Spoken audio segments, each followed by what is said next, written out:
আমাদের দ্বিতীয় দিন আমরা এইটা কালকের থেকে আমরা শপথ নিয়েছি, আমরা এখানে কোনো টিএমসি নেতাদেরকে ঢুকতে দেবো না, আর হচ্ছে কোনো রাজ্য পুলিশকে আমরা এখানে ঢুকতে দেবো না, আর হচ্ছে ওরা আমাদের কোনো নিরাপত্তা দিতে পারছে না বলে আমরা আমরা নিজের হাতে তুলে নিয়েছি, নিজেদের নিয়ে করে নিয়েছি আমরা।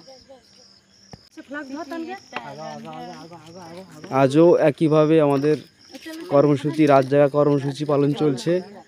মায়েরা আজও একইভাবে ঘোরাফেরা করছে যাতে কোনো টিএমসি নেতা না আসে, এবং যেভাবে পুলিশ আমাদের অত্যাচার করছে মায়েদের ওপরে থেকে শুরু করে, তারই প্রতিবাদ করার জন্য আজকের মায়েরা এই রাস্তায় বেরিয়ে এই রাত জাগা কর্মসূচি পালন করছে। আগামীকাল থেকে আজকের তার দ্বিতীয় দিনের এই কর্মসূচি নিয়ে বসেছি ছেলেদের সুরক্ষার জন্য, মেয়েদের সুরক্ষার জন্য, যাতে না করে যে রাজ্য পুলিশ কেউ গ্রামে ঢুকতে পারে বা টিএমসির নেতারাও না ঢুকতে পারে, সেই জন্য আমরা এই দ্বিতীয় দিন কর্মসূচির আন্দোলন শুরু করেছি।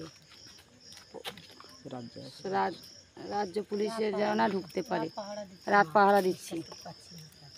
আমরা রাজ্য পুলিশকে বিশ্বাস করতে পারছি না, ওই জন্য আমরা মেয়েরা প্রতিজ্ঞা করেছি কালকের প্রথম দিন আছে, আজকে দ্বিতীয় দিন আমরা রাত পাহারা দেব।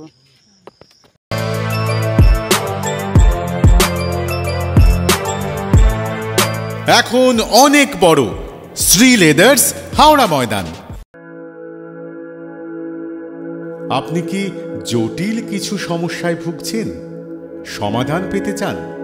যোগাযোগ করুন প্রখ্যাত জ্যোতিষ ও তান্ত্রিক মনসারাম ভট্টাচার্যের কন্যা মনসা কন্যার সাথে। প্রখ্যাত জ্যোতিষ ও তান্ত্রিক মনসা কন্যা হাওড়া জানবাড়ি ও হাতিবাগানের নিজস্ব মন্দিরেও বসেন। যোগাযোগ 9830106967 আর 9239655323।